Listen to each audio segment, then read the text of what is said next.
जय श्री गणेश। बोलिए सियावर रामचंद्र भगवान की जय। उमापति महादेव की जय। हनुमान हरि की जय। बांके बिहारी लाल की जय। अपने इष्ट देवता की प्रेम सहित बोलिए जय। अपने अपने गुरु महाराज की प्रेम सहित बोलिए जय। सब संतन की जय। सब भक्तन की जय। कण कण में व्याप्त मर्यादा पुरुषोत्तम भगवान श्री रामचंद्र भगवान की जय।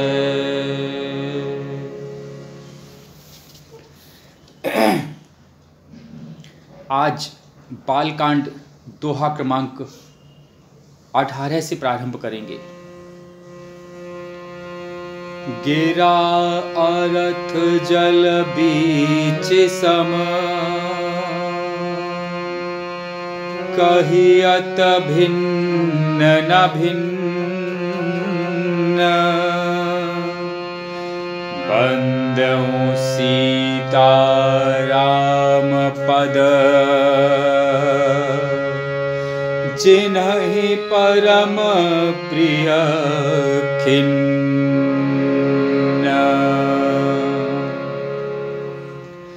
मंगल भवन अमंगल हारी, द्रवहु सुदशरथ अजिर बिहारी।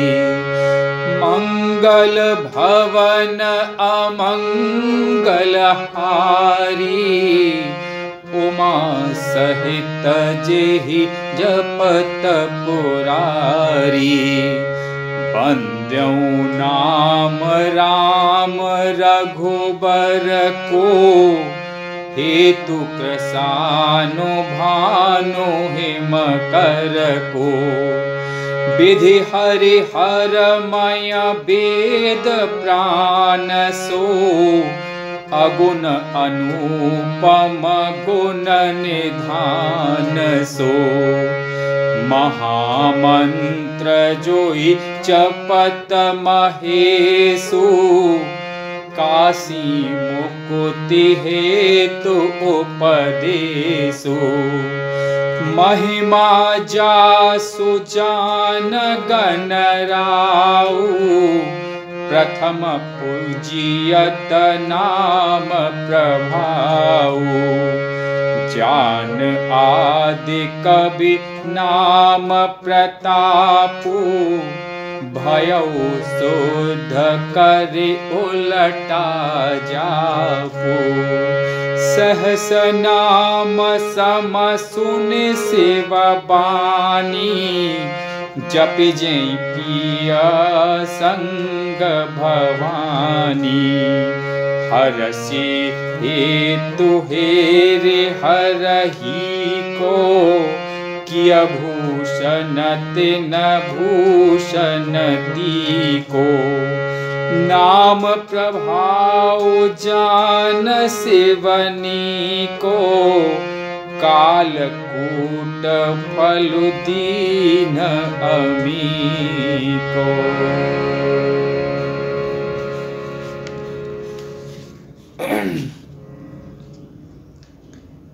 गिरा अरथ जल बीच सम, कहियत भिन्न न भिन्न। बंदौ सीता राम पद, जिन्हि परम प्रिय खिन्न। जो वाणी और उसके अर्थ तथा जल और जल की तरह लहर के समान कहने में अलग अलग हैं। जो वाणी और उसके अर्थ तथा जल और जल की लहर के समान कहने में अलग अलग हैं, परंतु वास्तव में अभिन्न हैं, एक हैं। उन श्री सीताराम जी के चरणों की मैं वंदना करता हूँ, जिन्हें दीन दुखी बहुत ही प्रिय हैं। बंदो सीता राम पद जिन्हि परम प्रिय खिन्न। खिन्न अर्थात जो दुखी व्यक्ति होते हैं,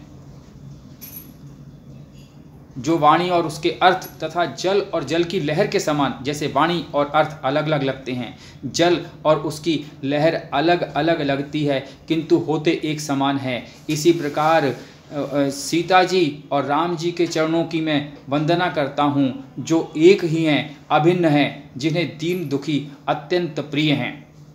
बंदो नाम राम रघुबर को, हेतु कृसानु भानु हिमकर को। मैं श्री रघुनाथ जी के नाम राम की वंदना करता हूँ।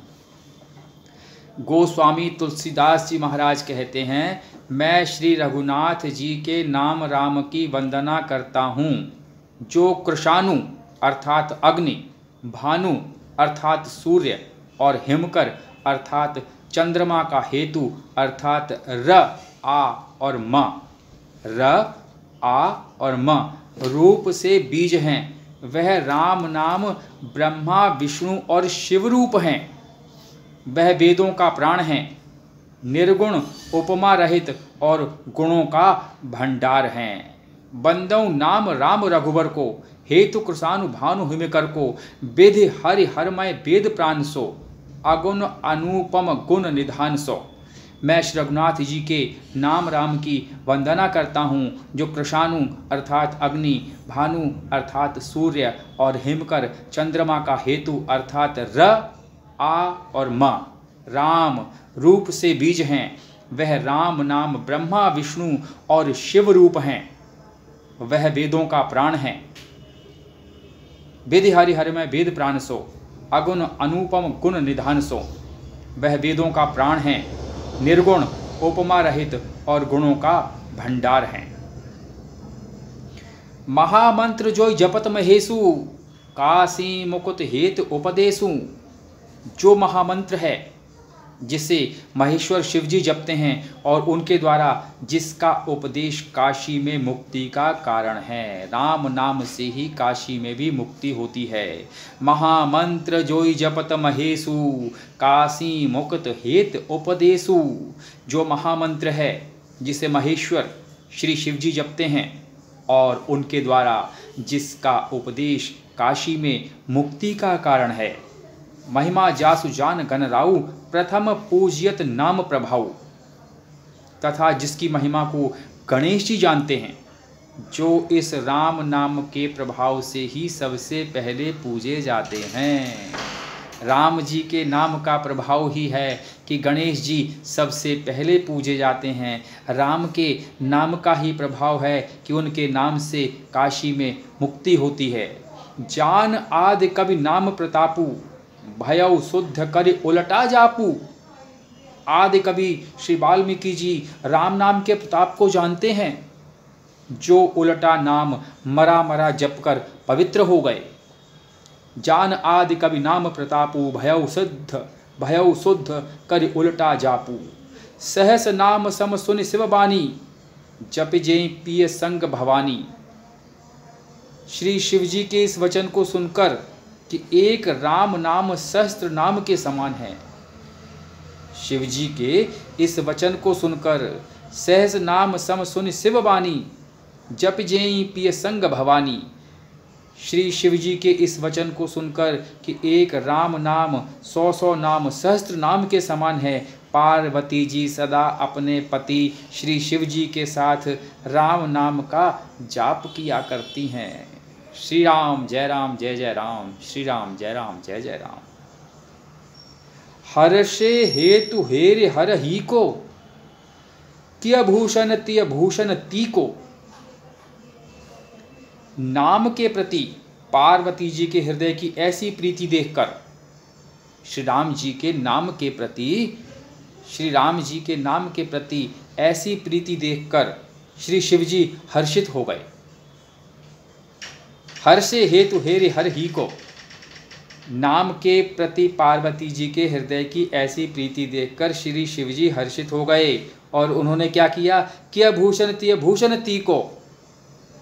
और उन्होंने स्त्रियों में भूषण रूप पतिव्रताओं में शिरोमणि पार्वती जी को अपना भूषण बना लिया, अर्थात उन्हें अपने अंग में धारण कर लिया, अपनी अर्धांगिनी बना लिया। सिर्फ ये जानकर कि राम के नाम में, राम के चरणों में पार्वती जी की प्रीति है। हर्षे हेतु हेरि हरि को किय भूषण तिय भूषण ती को, नाम प्रभाव जान शिव नीको, कालकूट फल दीन अमी को। नाम के प्रभाव को श्री शिव जी भली भांति जानते हैं, जिस प्रभाव के कारण कालकूट जहर ने उनको अमृत का फल दिया, अमृत हो गया जहर।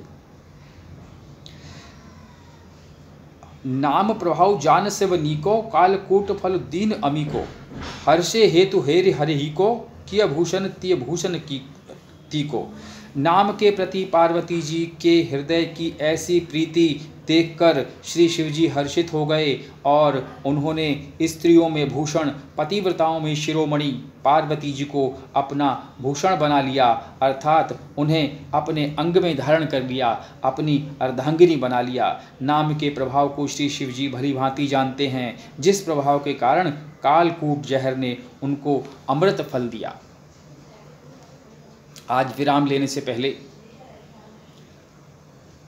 हमें कुछ युवाओं के संदेश प्राप्त हो रहे हैं, उनके बारे में चर्चा करना चाहूँगा कि बड़ा ही हर्ष का विषय है कि हमारे एक आशीष मेहरोत्रा, सुधाकर और बहुत से युवा हैं जो इस राम कथा में, इन रामायण की चौपाइयों में, इसमें अर्थ में, चौपाइयों में आनंद ले रहे हैं, रस प्राप्त कर रहे हैं। ये हमारे लिए बड़ा सुखद विषय है, अर्थात हम राम जी की सेवा पूरी तरह कर रहे हैं, राम जी की सेवा सार्थक हो रही है। क्योंकि यदि युवा आज धार्मिक ग्रंथों की ओर मुड़ते हैं, रामायण में रुचि लेते हैं, भगवत गीता में रुचि लेते हैं, धर्म के प्रति रुचि रखते हैं, तो ये बड़े अच्छे संकेत हैं।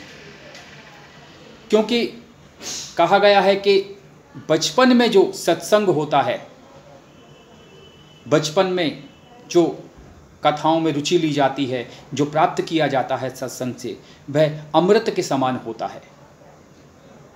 और जब युवा अवस्था और अधेड़ अवस्था आती है, तो युवा अवस्था में ये पानी के समान होता है, दूध के समान होता है, और वृद्धावस्था में पानी के समान होता है।